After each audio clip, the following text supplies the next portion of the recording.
Hi అండి, welcome back to my channel Padmaja's kitchen.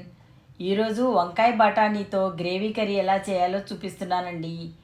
ఈ కర్రీని బిర్యానీలోకి, రైస్లోకి, చపాతీలోకి దేనిలో తిన్నా చాలా రుచిగా ఉంటుందండి.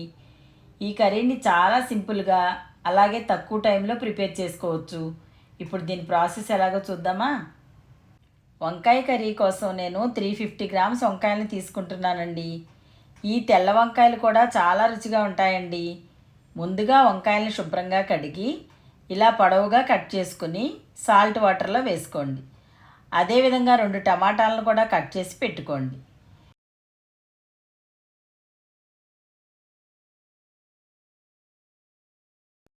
ఇప్పుడు ఒక మిక్సీ జార్ తీసుకుని దానిలో 1/2 కప్పు ఎండు కొబ్బరి ముక్కలను వేసుకోండి. పచ్చి కొబ్బరినైనా వేసుకోవచ్చండి. ఇప్పుడు దీనిలో 6 పచ్చిమిర్చిని తుంచి వేసుకోండి. వాటితో పాటు 8 వెల్లుల్లి రెబ్బలు, 10 జీడిపప్పు, కట్ చేసుకున్న టమాటా ముక్కలు, గుప్పుడు కొత్తిమీర వేసుకుని మెత్తని పేస్ట్లా గ్రైండ్ చేయండి. ఇప్పుడు స్టవ్ పై ప్యాన్ పెట్టుకుని దానిలో 3 గిన్నెల ఆయిల్ వేసుకోండి. ఆయిల్ వేడెక్కిన తర్వాత దానిలో 1 స్పూన్ పచ్చెనపప్పు, 1 స్పూన్ ఆవాలు, 1 స్పూన్ జీలకర్ర వేసుకుని వాటిని కలుపుతూ వేయించండి. ఇలా కొంచెం కలర్ మారిన తర్వాత దానిలో 2 ఆనియన్స్ని కట్ చేసిన ముక్కలు, కొంచెం కరివేపాకు వేసి ఆనియన్స్ని కలుపుతూ వేయించండి. ఆనియన్స్ ఇలా వేగిన తర్వాత దానిలో కట్ చేసి పెట్టుకున్న వంకాయలను వేసుకోండి.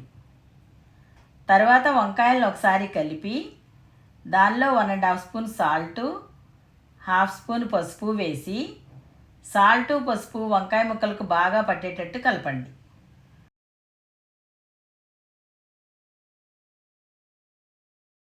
వంకాయలు నూనెలో 5 నిమిషాలు మగ్గిన తర్వాత దానిలో మనం ముందుగా నానబెట్టుకున్న పచ్చి బఠానీలను వేసుకోండి.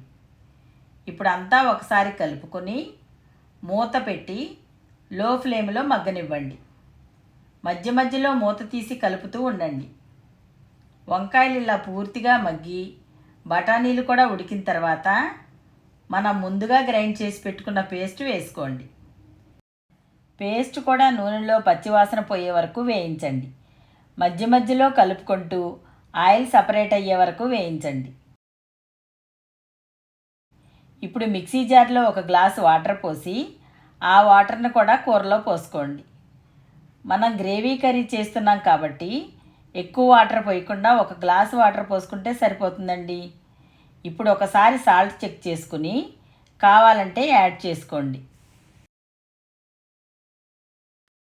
ఇప్పుడు దీనిలో 1/2 స్పూన్ కారం వేసుకుని అంతా ఒకసారి బాగా కలుపుకొని మూత పెట్టి లో టు మీడియం ఫ్లేమ్లో ఇంకో 5 నిమిషాలు ఉడికించండి. ఇలా గ్రేవీ దగ్గర పడిన తర్వాత ఇప్పుడు దీనిలో 1/2 స్పూన్ గరం మసాలా వేసుకోండి. కొంచెం కసూరి మెంతి చల్లి ఆపై కొంచెం కొత్తిమీర చల్లండి. ఇప్పుడు అంతా ఒకసారి కలిపి దించేయండి. అంతేనండి, కమ్మనైన రుచితో వంకాయ బఠానీ కర్రీ రెడీ అయిందండి. తక్కువ టైంలో చాలా ఈజీగా రెడీ అయింది కదా. ఇదే విధంగా మీరు కూడా ట్రై చేసి మీకు ఎలా వచ్చిందో తప్పకుండా కామెంట్ చేయండి. మా వీడియో మీకు నచ్చినట్లయితే లైక్ చేసి మీ ఫ్రెండ్స్కి, ఫ్యామిలీ మెంబర్స్కి షేర్ చేయండి. మరో మంచి రెసిపీతో కలుద్దామా. Thanks for watching.